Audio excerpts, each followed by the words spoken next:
you're going to get a call from the White House, pressure to be quiet. Several sources tell me, and my colleague, Chris Freites, that insurance executives are being told to keep quiet. Bob Lazuski, who heads the Health Policy and Strategy Associates, a consulting firm for big insurance and an outspoken critic of Obamacare, says he is getting calls from these executives who want him to speak out, Anderson, for them about the problems because they feel defenseless against the White House PR team. Lazuski told me today the White House is exerting massive pressure on the industry, including the trade associations, to keep quiet. The source is telling us they feared White House retribution.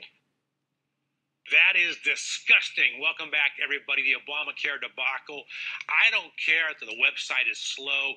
I don't care that 6 people signed up. I do care that they are having thugs going out and calling private industry executives and threatening them with IRS audits, threatening them with increased regulation, threatening them to shut their mouths. In this administration, is everybody's fault. The bad apple insurers, the Tea Party, the House GOP, George Bush, Verizon, on and on and on. It is disgusting. Now we see CNN and investigative reporter Drew Griffin. Let's give him kudos. Drew Griffin over at CNN reporting on the whispering behind the scenes that the White House is thuggery, intimidating executives in the insurance industry. Following the story closely is Keith Koffler of the White House Dossier, whitehousedossier.com. Keith, welcome back to the show. Rick, thank you.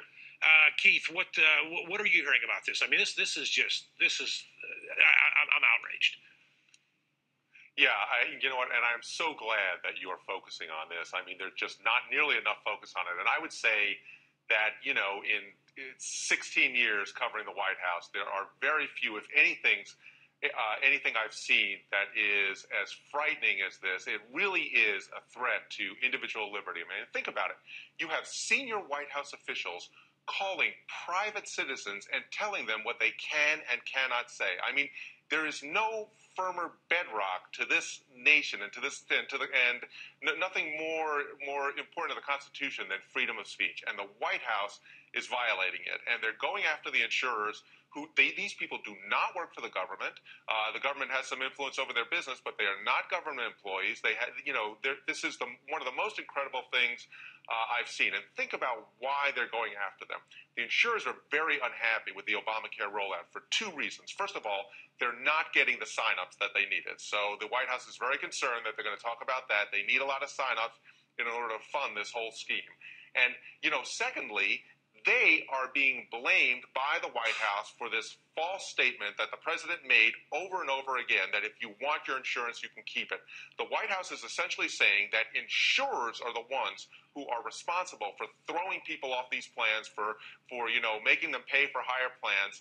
And they are concerned that the insurers are going to speak and try to defend themselves against the government. So you have the government muzzling people who possibly want to merely defend themselves against attacks from the government, and they're getting attacked behind the scenes for potentially doing this. It's one of the most incredible things I've ever seen. You missed the monologue, Keith, because it was on before your segment here. I referenced this event that this whole thing that they're publicly criticizing the insurance companies, privately threatening them. I call it something that I've never seen in my lifetime. Can you can say that too? Can you not? I mean, I'm hearing you're saying that it's frightening and it's remarkable. Is it? We've not seen this in our lifetimes. No, I haven't, and I've been covering the White House for 16 years. All the things. Usually it's one branch of government fighting another, or taking too much power under the Constitution, that kind of thing. Lying about an intern, something like that. This is really an abuse against private citizens, which I personally have not seen. Now, we see CNN coming out reporting on it, and kudos to them, because here in the show and elsewhere, those of us on the right, we knock the mainstream media time and time again. So kudos to CNN. We're starting to see NBC and CBS step up with scathing reports. What do you think is going on here? Do you think it's the rubber meets the road time for this administration, for all their lies, for all their hidden agendas? Do you think the American public and the media is catching up, or Do you feel, as my previous guest, radio talk show host Joe Messina said, look, he said, I'm pessimistic because you have so many people on the public dole right now getting welfare and food stamps that they don't want to vote this party out. And then you have insurance executives and other who knows who else too afraid to stand up because they're being intimidated. The cards are just stacked against any change here. That's a pessimistic view. But I am an optimist by nature, but I have a lot of pessimism on this.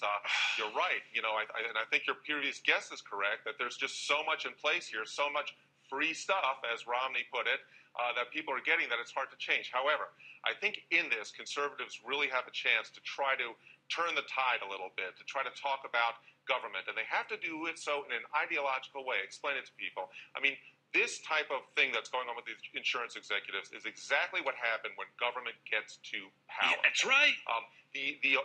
Right. Obamacare is a major. It's not just going to ruin our healthcare system. That is a given. But what it does, and what's not talked about enough, I think, although I'm sure you've been talking about this type of thing, is that it is a major new intrusion in people's lives. And when the government gets this kind of power, it thinks that the people are responsible to it rather than it responsible to the people. And you get people, bureaucrats in the White House or wherever, with the feeling that they can start telling private citizens what to do. Republicans have to frame it in this way. They have to start using Obamacare to make the argument that government is too big because it infringes on liberty, and using this type of example to make the point. It's an opportunity to try to roll back the type of creeping socialism, basically, that we've seen since Woodrow Wilson. Well, I tell you, Keith, we're out of time right now, and I'd like to continue this conversation, but I mean, we want your honest and your frank opinions, and you gave it to us. And as you said, you're an optimist, but like our previous guest, you're pessimistic in this case because of the way that the chess pieces are being maneuvered on a chessboard. And it's just sad to hear it, but I don't think. As this thing gets worse in terms of government control and intrusion, I don't think it's going to be a pretty outcome. I don't think people are those on the right are just sit down and just say, well, that's the way it worked out. Any final comment?